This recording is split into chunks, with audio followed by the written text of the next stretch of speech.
Halo semuanya, perkenalkan nama saya Rosiana Hartini dengan NPM 202101015000892.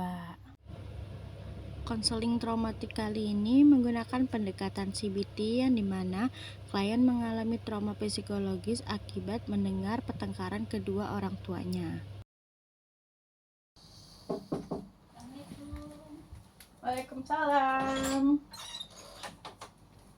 Dengan Mbak Caca ya? Benar Bu, dengan Caca. Silakan duduk Mbak. Baik, terima kasih.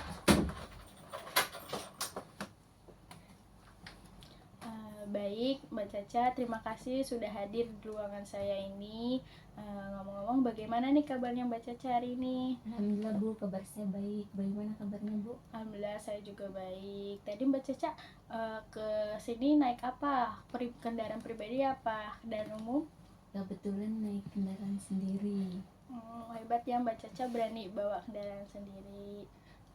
Terus ngomong-ngomong, Mbak Caca lebih nyamannya dipanggil Mbak, nama atau sebutan lain? Dipanggil Mbak Caca boleh? Ya Mbak Caca mau dipanggil apa? Biar enak aja. Dipanggil Caca aja kali ya Bu? Oke, baik, panggil Caca. Berarti kedatangan Caca di ruangan ini pasti mempunyai tujuan dong, ya kan? Iya Bu. Coba tujuan Caca untuk kesini tuh apa gitu? Saya ingin cerita tentang pribadi saya, tentang masalah pribadi saya Bu. Tentang masalah pribadi. Apakah sebelumnya Caca sudah pernah mengikuti sesi konseling selain di sini?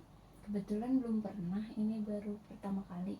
Oh, pertama kali. Berarti Mbak Caca udah paham belum arti konseling, tujuan sama asas? Kebetulan nggak paham Bu. Kalau gitu, apa boleh saya jelaskan terlebih dahulu? Boleh Bu? Boleh ya. Jadi konseling itu adalah salah satu bantuan yang diberikan kepada klien oleh konselor, yaitu konselornya saya sendiri, dalam mengatasi masalah klien.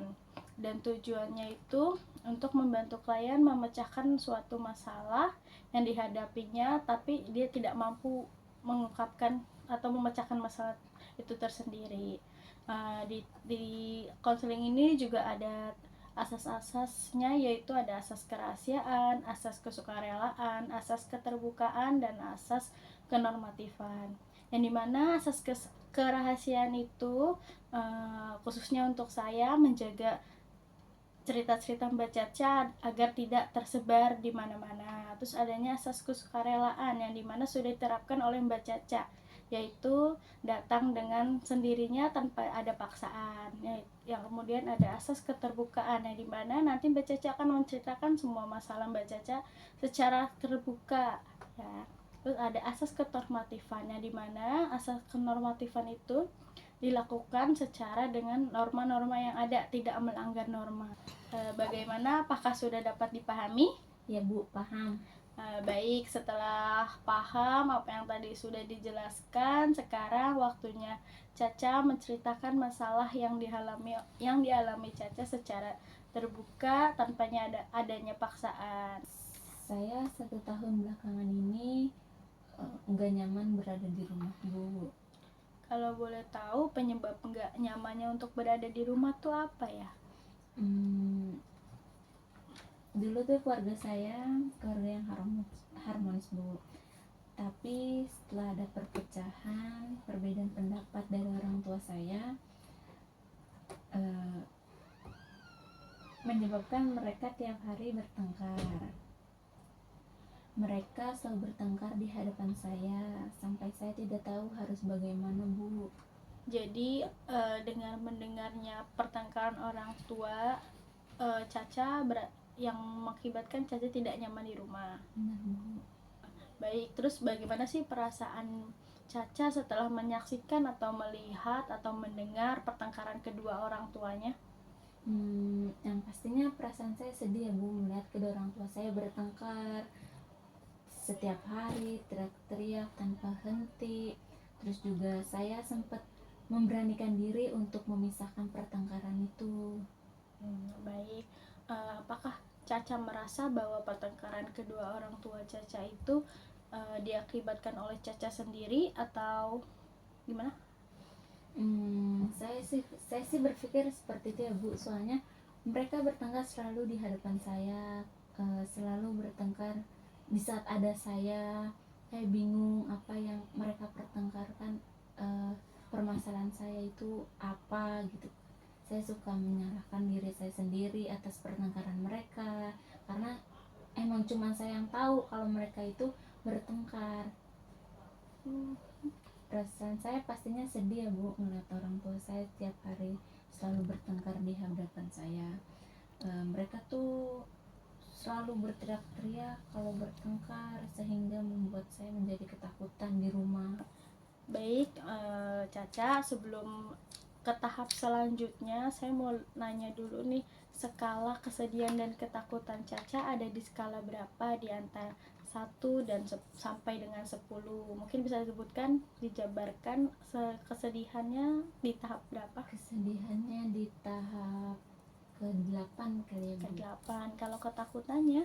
Mungkin ketakutannya masih di 6 atau 7. 6 atau 7. Baik. Apa bisa dijelaskan nggak sih apa pikiran Caca yang menyebabkan sehingga Caca bisa menyalahkan bahwa diri Caca ini adalah penyebab pertengkaran kedua orang tua Caca? Saya nggak tahu ya Bu. Saya berpikir semua emang di saya bebannya.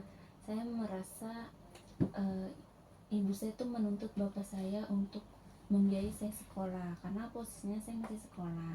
Kakak saya udah pada kerja dan bapak saya udah nggak kerja. Mungkin ibu saya bingung dengan biaya sekolah saya karena bapak saya sudah tidak menafkahi. Kami dinafkahi dengan kakak saya. Mungkin efek kekurangan ekonomi untuk membiayai saya sekolah mengakibatkan perdebatan pertengkaran mereka.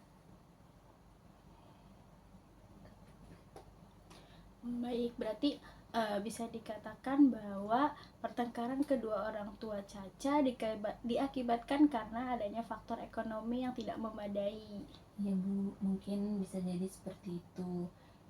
Mereka soalnya hanya berdebat di hadapan saya, hanya berdebat di saat ada saya, tapi di saat ada kakak-kakak saya yang lain, mereka baik-baik saja dan tidak menunjukkan pertengkaran itu akan terjadi.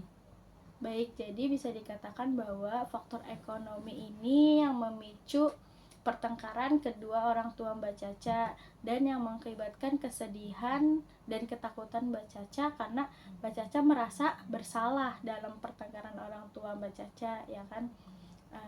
Terus yang akibatnya mengganggu pikiran Mbak Caca dan tidak bisa berkonsentrasi.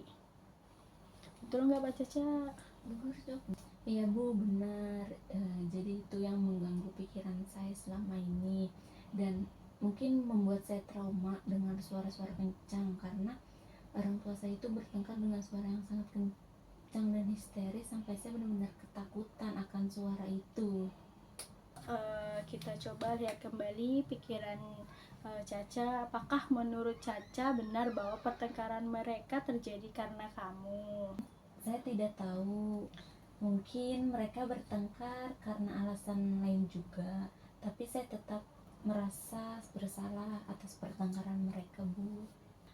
Baik, mari kita pikirkan ini. Apakah kamu pernah mendengar orang tuamu mengatakan bahwa mereka bertengkar karena kamu? Enggak sih Bu, mereka nggak pernah bilang mereka bertengkar karena saya. Berarti kalau begitu bisa dikatakan bahwa pertengkaran orang tua kamu sering terjadi. Mereka itu sedang berusaha menyelesaikan masalah mereka sendiri, bukan karena anak-anaknya. Berarti pertengkaran mereka bukan benar-benar kesalahan saya ya Bu? Tepat sekali, dan kamu jangan khawatirkan mereka itu bertengkar karena kamu juga tidak memiliki bukti nyata bahwa mereka bertengkar karena kamu. Iya sih Bu, betul juga. Baik Mbak Caca, kita kan sudah melakukan sesi konseling nih ya, udah mau di tahap akhir juga. Sekarang saya mau menanyakan lagi skala kesedihan dan ketakutan Mbak Caca yang tadi, dimana skala kesedihannya Caca itu ada di tahap 8 dan ketakutannya ada di antara 6 dan 7. Apakah setelah melakukan konseling tahap skalanya sudah berturun? Boleh dijabarkan dengan tahap kesedihannya ada di mana? Tahap kesedihannya di 2 mungkin ya Bu. Di 2. Berarti tahap kesedihan sudah ada di skala 2 dan ketakutannya Tahap ketakutannya masih di 4 Bu. masih di 4. Berarti bisa dikatakan bahwa kesedihan dan ketakutan Mbak Caca ini belum sembuh sempurna ya. Tapi perasaannya Mbak Caca mungkin apa sudah lebih lega? Iya, lebih lega karena bisa sharing mungkin ya Bu. Baik, saya senang sekali mendengar pendapat Mbak Caca sekarang, bahwa berarti Mbak Caca sudah bisa merasionalkan pikiran Mbak Caca bahwa pertengkaran mereka atau orang tua Mbak Caca itu bukan salah Mbak Caca sepenuhnya ya, karena melainkan ada faktor ekonomi atau hal yang lainnya. Untuk selanjutnya mungkin kita bisa dijadwalkan kembali sesi konselingnya, karena di sini Mbak Caca belum memenuhi skala yang harusnya berkurang ya. Mungkin kita bisa dijadwalkan kembali. Mungkin bisa ya Bu, nanti kita jadwalkan pertemuan kita kedua. Baik, terima kasih ya Mbak Caca sudah hadir di ruangan saya ini. Sama-sama Bu, terima kasih kembali.